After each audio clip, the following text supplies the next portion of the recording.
So, yes, thank you for agreeing to the interview. And so my first question would be, could you please introduce yourself and your function here? Right, well, I'm David Whitford. I'm president of the university, but just for a few days, although I've been here for over a couple of years as vice president of academic affairs and registrar of RCSI UCD Malaysia campus. Okay, so what did you work before here?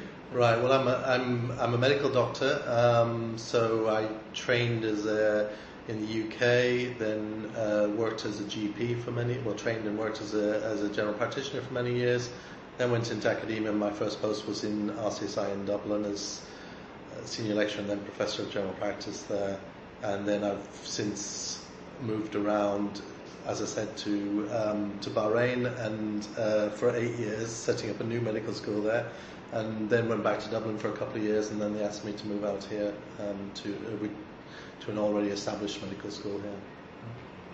So what is the RCSI UCD Medical College Malaysia?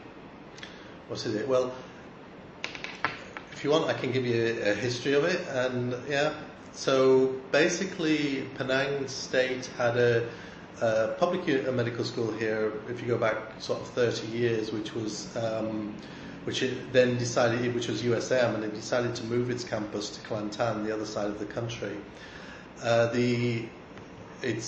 Penang State's sort of quite well developed, and the doctors here in Penang sort of missed the teaching that they'd had in the hospital and various things like that. And one of them was an alumni of the Royal College of Surgeons in Ireland, in Dublin, and he approached the college there to ask them if they'd be interested in setting up a medical school here. And the CEO at the time, who was Kevin O'Malley, sort of came out, and they did various exploratory sort of visits and decided yes they would. And it actually took a very short period of time. I think in less than 9 months they had opened the medical school here and set up a branch of RCSI.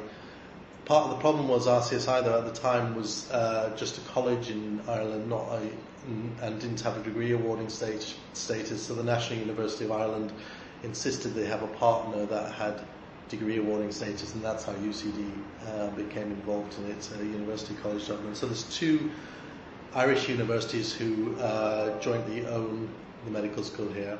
It's now been open. I think it was it's 1996. I think it was that it opened. So it's about 23, 24 years it's been open, and so it's the oldest private accredited medical college in Malaysia. But last year it changed its status from being a college to being a foreign university branch campus. It was accorded that status from the Ministry of Education in Malaysia. So it took a bit of a sort of transition sort of period of a year and a half to fulfill their criteria for that. But it's now the 10th foreign university branch campus and the only Irish foreign university branch campus in Malaysia. And what have been the consequences with this change of status? Probably nothing that you could see on the ground. The actual function of the place has stayed the same. I suppose the major consequence is that is just in terms of its status in the country. That certainly in Malaysia, colleges are seen as a lower status, even though they're providing a medical degree course and so on.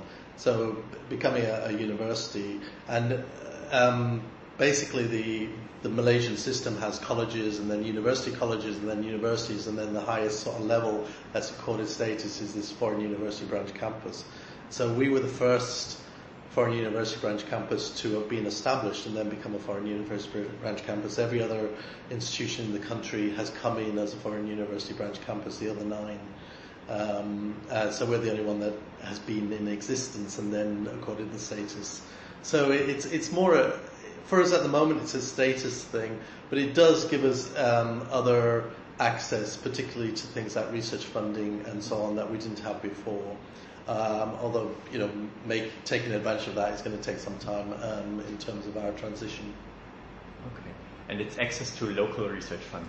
Local research funding, yeah. We can now apply for the Malaysian government research funding, equivalent of, NIH or MRC and those sort of research funds now. So we have more access to larger pots of research funding, as well as we get evaluated on a different system, but we're not through that. The local quality assurance evaluations that are done annually. Colleges are evaluated under a different system to universities, so our sort of the whole evaluation of it has changed as well. Okay. So could you maybe elaborate a bit more on how the campus was established here? Right. So, as I say, this doctor who was a graduate of the Irish University approached the Dublin branch. They sent over several people over a period of time, and they decided to set up a process whereby they would give the students an opportunity to train in Ireland as well as in Malaysia. So the first 2.5 years of our course, the way they originally set it up, are actually delivered in Dublin, and then the students come back here for their clinical training. So what was the traditional model of medical education was the preclinical and the clinical. So the preclinical was all delivered in Ireland, and then for 2.5 years, and then the students would come back here for 2.5 years, making up the 5-year degree program. So the original sort of founding of it was through a joint venture, setting up of a company that had various different shareholders. So Penang Development Corporation were involved because they actually saw it as a good thing to have a medical school here in order to increase the status of the medical fraternity here. Particularly Penang sees itself as a centre for medical tourism, and so as a result, if they have a medical school here, it keeps the doctors more on the ball, increases the chance of them keeping themselves up to date, and so on and so forth. And it looks good for the medical fraternity here to actually be involved in medical education. So they saw it as a definite plus to have a medical school here. And when USM moved out, it was an issue to them. So they put money in to begin with. Then there were a few private shareholders who decided to get involved, mostly doctors who saw themselves in being involved. In fact, the guy who originally approached Dublin to ask them if they'd look at it was a shareholder at the beginning. And then RCSI and UCD became the major shareholders. So we basically had 4 sort of groupings that financially contributed at the beginning, which was Penang Development Corporation, RCSI, UCD, and some individuals.